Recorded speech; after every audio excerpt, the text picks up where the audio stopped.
ini saya akan membahas sejarah komputer dari awal perkembangannya hingga sekarang. Komputer merupakan perangkat yang saat ini banyak dipakai di kehidupan sehari-hari. Dengan adanya perangkat komputer bisa digunakan sebagai membantu aktivitas manusia sehingga memudahkan menyelesaikan pekerjaannya. Sejarah komputer pun terus berkembang setiap waktu hingga sampai yang kita rasakan saat ini.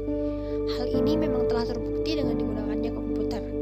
Apalagi di setiap lini kehidupan pada zaman sekarang, tidak dapat dipungkiri, manusia sekarang akan lebih cenderung tergantung terhadap komputer di setiap kegiatannya.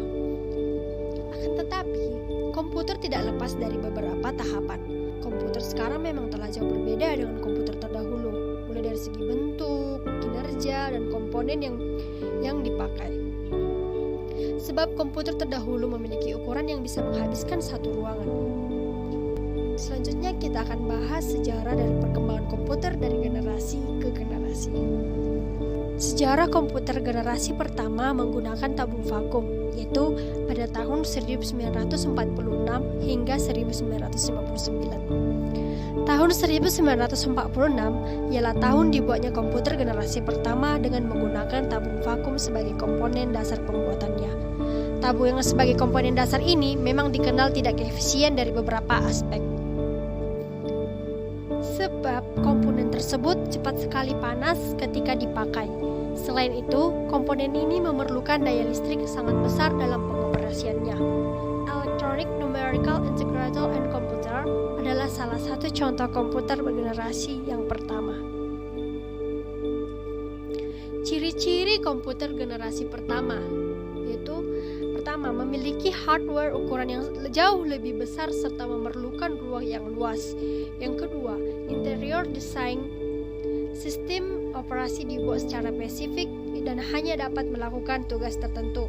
Ketiga, program hanya dapat dibuat memakai bahasa mesin. Keempat, menggunakan silinder magnetik untuk menyimpan data. Ciri-ciri komputer generasi kedua diantaranya: yang pertama, telah menggunakan operasi bahasa pemrograman tingkat tinggi Fortran dan COBOL. Yang kedua, kapasitas memori utama menggunakan magnetic core storage. Yang ketiga, menggunakan simpanan eksternal seperti magnetic tape dan magnetic disk. Yang keempat, mampu memproses secara real time dan juga real sharing. Yang kelima, ukuran disk jauh lebih kecil dibandingkan dengan komputer di generasi pertama. Yang keenam, kinerjanya lebih cepat. Ketujuh, daya listrik lebih kecil.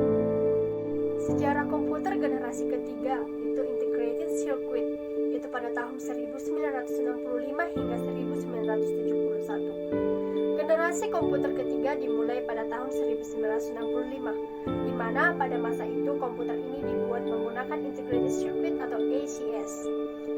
Teknologi ini menggeser fungsi transistor sebagai komponen dasar komputer, namun transistor masih tetap digunakan, namun ukurannya lebih diperkecil. Beberapa transistor yang berukuran kecil tersebut dimasukkan dalam IC bersama dengan resistor dan kapasitor. Komputer generasi ketiga ini menjadi komputer pertama yang dapat membuat operator berinteraksi menggunakan keyboard dan monitor dengan tampilan sistem operasi. Selain itu, komputer ini menghabiskan biaya yang lebih murah sehingga dapat dijangkau masyarakat umum. Komputer generasi ketiga merupakan perkembangan melalui tahap yang sangat pesat dari komputer terdahulu. Komputer generasi ketiga ini muncul pada era 1964 hingga 1970. Dalam penggunaannya, transistor membuat kinerja komputer cepat panas sehingga komputer generasi kedua mulai ditinggalkan. Ciri-ciri komputer generasi ketiga diantaranya: yang pertama, listrik yang digunakan lebih hemat. Yang kedua, software akan lebih meningkat. Ketiga, harga kian terjangkau. Keempat, memori memiliki kapasitas yang lebih besar. Kelima, kecepatan menggunakan IC sehingga kinerja komputer lebih cepat. Keenam, memiliki kecepatan 10.000 lebih cepat dibandingkan generasi pertama. Komputer sudah dapat melakukan multiprocessing. Komputer sudah memakai visual display dan dapat mengeluarkan suara. Selanjutnya, menggunakan penyimpanan luar seperti disket magnetik dan mampu melakukan komunikasi dengan komputer lain. Selanjutnya adalah komputer generasi keempat atau mikroprosesor, yaitu pada tahun 1971 hingga sekarang. Komputer yang kita pakai pada saat ini merupakan komputer generasi keempat, di mana generasi keempat ini dibuat dengan menggunakan komponen dasar bernama mikroprosesor. Chip mikroprosesor memiliki ribuan transistor dan beberapa macam elemen sirkuit yang mana saling terhubung menjadi satu. Intel menjadi sebuah perusahaan yang paling berpengaruh terhadap perkembangan chip mikroprosesor karena mereka berhasil menciptakan Intel 4004 yang merupakan cikal bakal perkembangan komputer. Perusahaan dari Intel berhasil menggantikan perangkat komputer yang memiliki ukuran yang besar menjadi sangat kecil, sehingga membuatnya menjadi lebih efisien. Ciri-ciri komputer generasi keempat. Yang pertama, dapat menggunakan LSI atau Large Scale Integration. Yang kedua, sudah dikembangkan dengan memakai semikonduktor dan mikroprosesor yang terbentuk seperti chip untuk memorinya. Yang ketiga, dipasarkan juga pada sektor perorangan. Keempat, selalu muncul komputer terbaru yang lebih efisien dan mudah dibawa kemana-mana, seperti laptop contohnya. Pada sekarang, komputer generasi kelima sudah mulai muncul, yaitu Artificial Intelligence, mulai dari sekarang hingga pada masa depan. Pada generasi kelima ini sebenarnya masih tahap pembangunan, di mana generasi ini akan mempunyai teknologi yang dibuat dengan berdasarkan kecerdasan buatan atau Artificial Intelligence. Pengembangan komputer generasi kelima ini bertujuan untuk dapat menghasilkan perangkat komputer yang dapat merespon menggunakan bahasa yang digunakan manusia. Tidak cukup sampai di situ, komputer generasi ini diharapkan dapat mempelajari lingkungan di sekitarnya serta dapat menyesuaikan dirinya sendiri.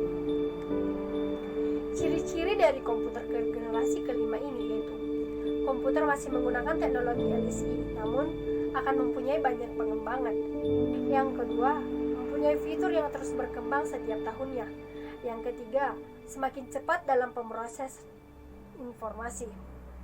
Selanjutnya, komputer memiliki kemampuan untuk mendengar, berbicara, melihat, dan pastinya lebih canggih lagi. Bahkan memberikan kesimpulan layaknya manusia. Baiklah, itulah tadi sejarah komputer dari generasi hingga pada saat ini. Semoga apa yang saya sampaikan dapat bermanfaat bagi teman-teman sekalian. Saya mohon maaf apabila ada kata yang salah ucap dari saya. Akhir kata saya ucapkan terima kasih.